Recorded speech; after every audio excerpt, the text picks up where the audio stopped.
Hello, Mr. Naveed. Thank you for coming here. Thank you for joining Open. I do see that you have spoken to very much about your journey, your experience with Open, but I would like to just emphasize a little bit about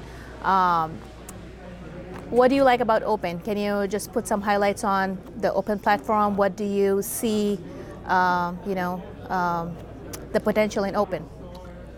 Well, first of all, I'm a little biased because I've been involved with Open for a long time. I currently serve as the chairman of the Silicon Valley board of directors.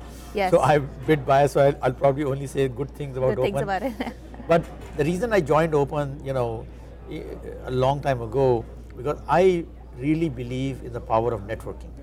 Everything I do, from fundraising for companies, for non-profits, to hiring, for doing everything, to me, life is all about networking. If you look at my personal LinkedIn, I have like 12,500 people in my LinkedIn. I have like 8,000 people in my personal database. If I want to start a company, I want to do anything, it is all about knowing people, connecting people. Open is an opportunity for people from Pakistani background who do not have otherwise an opportunity to network. This is their starting point. So that's the reason I believe that this serves a very important purpose, to get them people through the door, hopefully open more doors for them, and eventually they go on and become stars on their own. But we are that opening door, the initial interconnection, the initial network that we can provide to them. So that's why I think Open is an incredibly important network. Good to know that. I would like to actually congratulate you to get the Sitara Imtiaz from Government of Pakistan. That was, an amazing job that you have done, and you're still going to, do that. Can you just put some highlights on your journey that you started, towards the education, then how it all started, and to what extent you will say that you are in the middle of the journey, you have achieved something, like you're, more than 50%? How would you like to, put some highlight towards that? Well, so the journey in particular of UWR, the United We Reach, in which we are trying to work with the government schools in Pakistan. And the idea is to uplift those schools, because there are 200,000 government schools in Pakistan. It's not possible to adopt them, it's not possible to take over, it's not possible to hire 1 million teachers. You can't do any of that.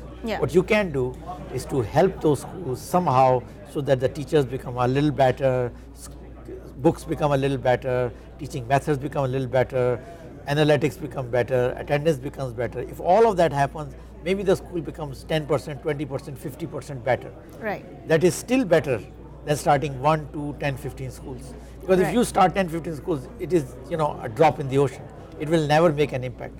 So our goal has been to somehow, whatever you can do, improve 200,000 schools, even it is by a small percentage. Right.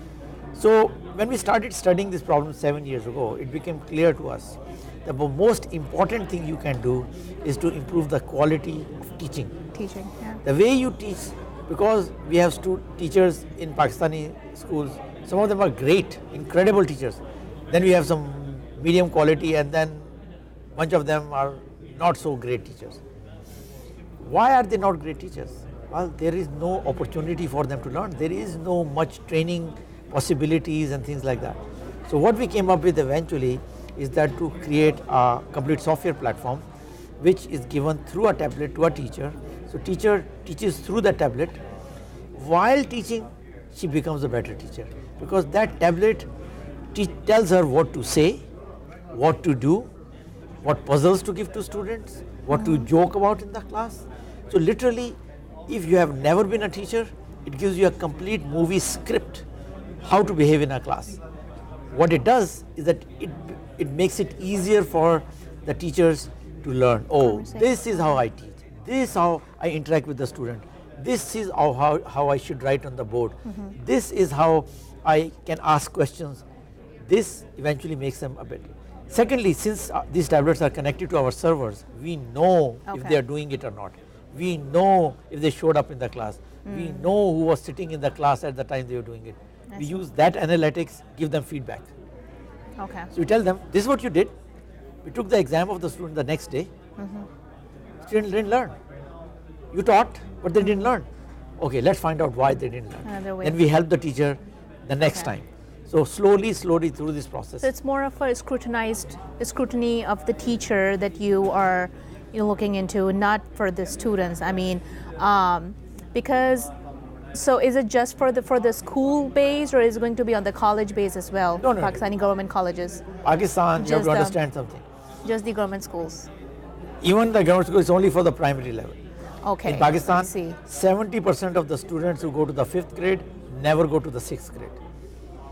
The reason for that is because students, parents are not convinced that the education has any value. Necessary, yeah. Because when the kid goes up to 5th grade, they don't see any value. They say, why that kid has to go to the 6th grade?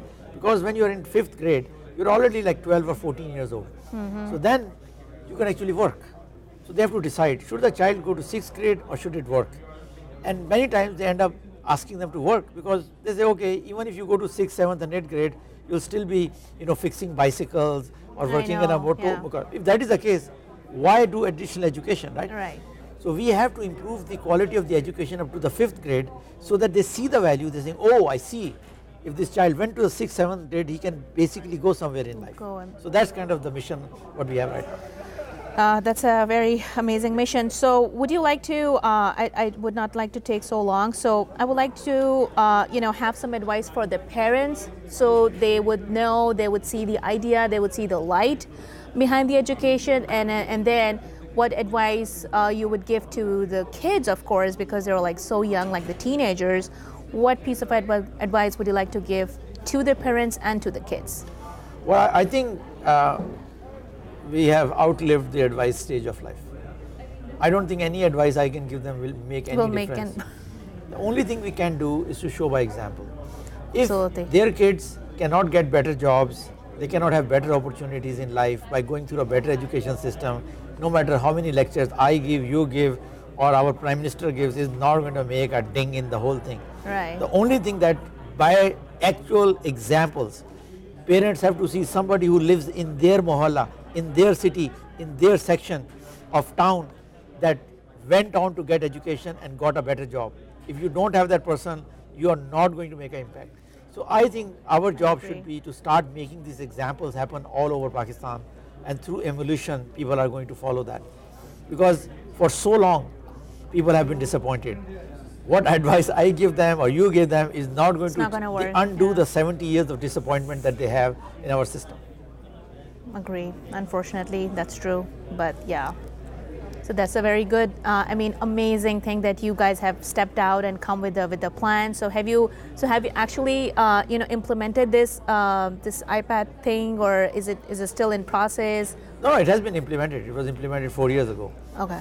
And in many schools, but still was in a phase of testing, because this software is supposed to be used by millions of kids, so it has to be very carefully tested. Right. And it is not just a tablet system.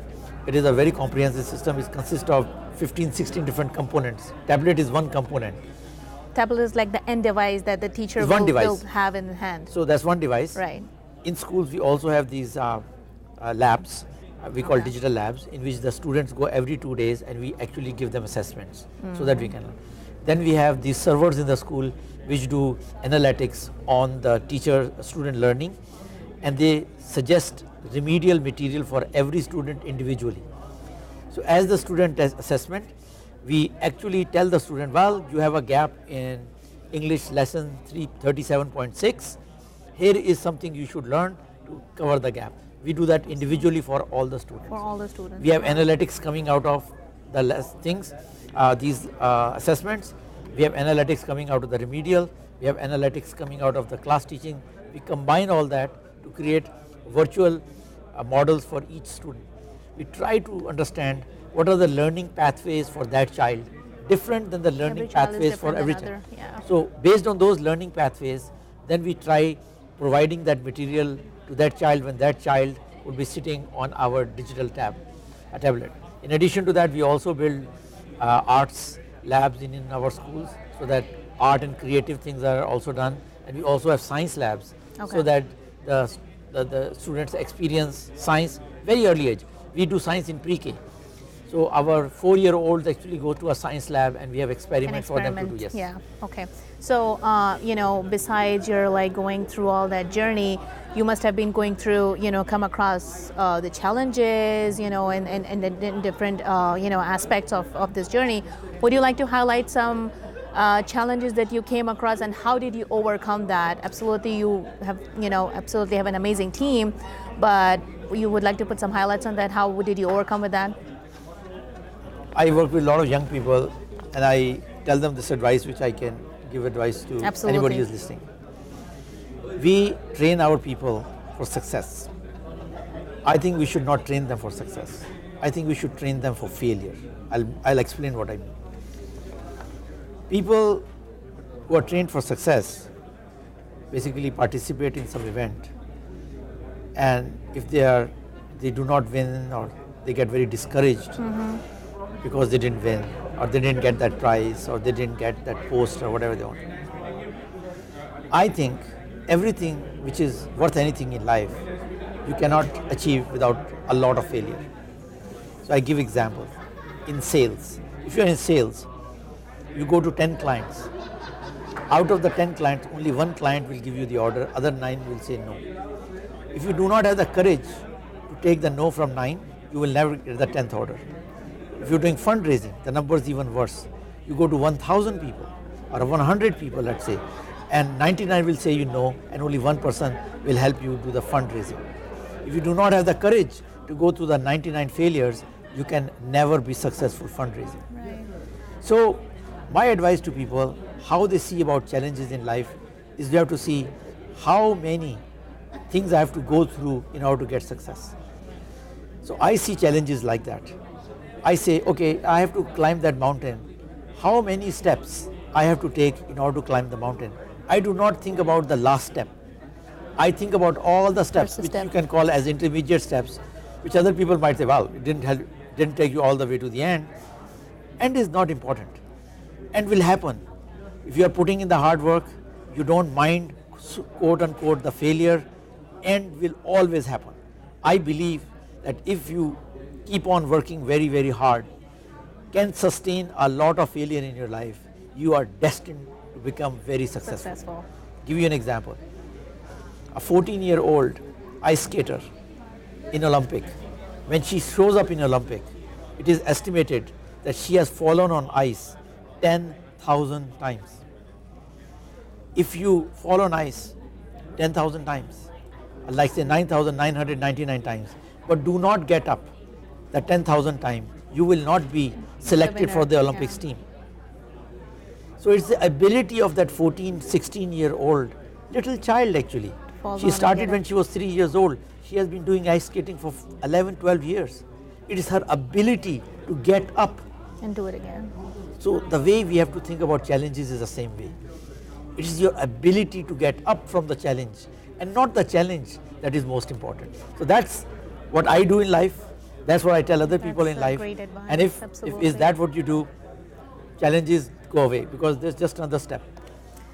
That's amazing advice of the day. All right, with that, I'm going to stop asking you the serious note questions, and then now I'll just ask you a couple of speed dating questions if you're ready for that. Okay. Cricket or football? Cricket. Pepsi, Coke? Coke zero. Coke zero. Burger or biryani? Biryani, of course. Oh, okay. Karachi or San Jose? Karachi. Have you watched Game of Thrones? Do you watch it? No. Okay. I don't watch any TV. Oh, you don't watch TV, then it's probably not for you. Thank you so much, Mr. Sherwani. It was really nice to take an interview of you. Thank you so much. Thank you so much. My pleasure.